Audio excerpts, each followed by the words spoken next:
Hey everybody, welcome to day 17 of Inktober. Today's prompt is swollen. Swollen. This was another one of those prompts that sat for a while during the thumbnailing phase. All I could think of was injuries and medical things, so I thought I'd draw the classic anime scene. You know, the school nurse office chat that happens between the reckless character and the no-nonsense character. It happens a lot in slice of life anime, I feel like. These two are characters that are kind of based on some original characters I drew for a friend a while back. We are kind of working on a comic together. Some things happened and he had to take a bit of a hiatus from it, but I still like the characters enough and they end up showing up in my doodles sometimes. The one on the left is a bit off model though, but I haven't actually drawn him in a while. So I decided to put these characters in this prompt because Angular was starting to show signs of same dude syndrome. I'm familiar with these characters, so even during the sketch phase I know what they look like. Whereas when I'm going through the prompts making up characters on the fly, I don't know for sure who they are or how they're going to look, that I end up with these generic looking dudes, and they kind of all generally look the same. I guess it's just something I'll have to plan out. Most of the time when drawing in the anime style, it can end up just being a simple eye and hair adjustment to change the whole character, supposedly anyway, but I have a hard time drawing that way for some reason. I think it's mainly because I don't like having to make the eyes so detailed that that's the sole defining feature of a character and what's going to set them apart from any other characters. So we have these two characters, and one is clearly being scolded and tended to, and the other one probably told him to take it easy on that ankle. I'm not sure if he's taking that cold compress off or putting one on. I guess it could be either.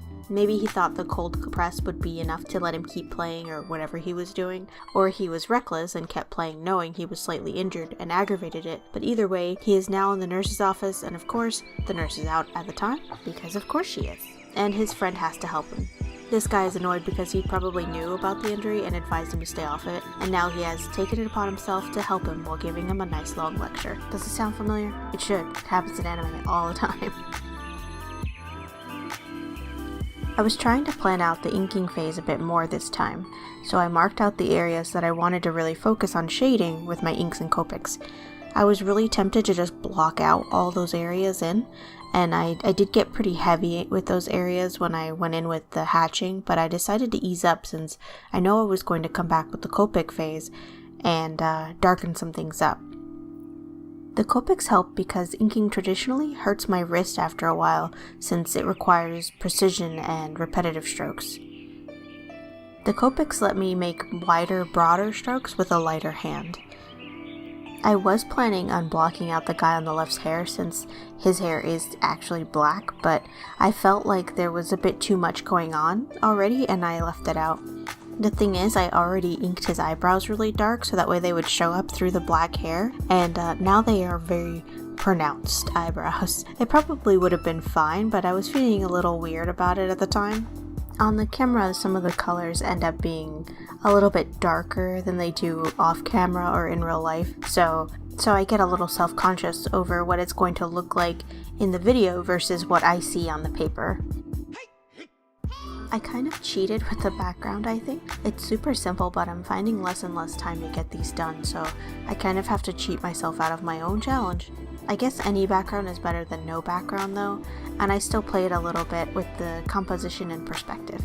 That being said, I kind of wish I had moved them over just a little bit so I could get more of the guy on the left in the frame. He looks a little squished, which is funny because I actually moved them over a bit when I was sketching, so this is the adjusted version, I guess.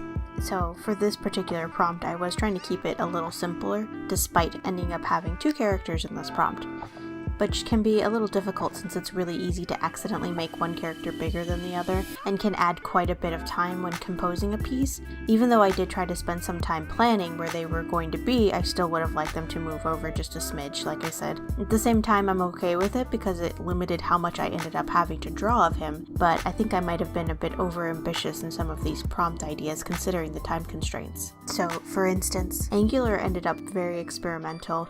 This one had two characters interacting. Clock was a lot more involved than I initially planned, since it was overhauled. I think I added a lot more detail to Weak than I thought I wanted. I also have some cute ideas, but they're very involved ideas for Bottle and Drain. Hopefully I can try to take it easy. We tend to have big ideas for these kinds of projects and they don't always turn out, especially when there are so many in such a short amount of time. I'm trying to accept that some of these are just not going to turn out, and I might have to tone down a few here and there to just get it over with without imploding, especially if I want to be able to continue drawing after Inktober. Overall, I think I'm pretty satisfied with this one, besides the glaring composition error. I think of all the prompts so far, this is a good example of me feeling a little bit burnt out.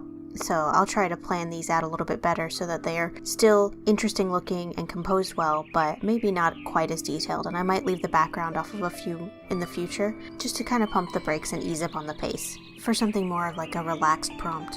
I know for a fact after Inktober is done, I will try to take a week or two off completely to let my wrist and my brain reset before I get back into uploading videos, and I want to take some time to think up some content for my channel that's more than just time lapses with voiceover, unless you guys dig that sort of thing, which is cool too. I want to keep it a little varied, and I know a lot of other art YouTubers tend to find that their audience can get a little bored if the videos tend to be the same, and I don't think my art style is the kind to survive on time lapses and speed paints alone. Anyways, thank you so much for watching, I really appreciate it. If you have any suggestions for what I should draw or comments, feel free to leave them below. If you like what you see, subscribe because tomorrow I will be back with another prompt, number 18, bottle. Bye!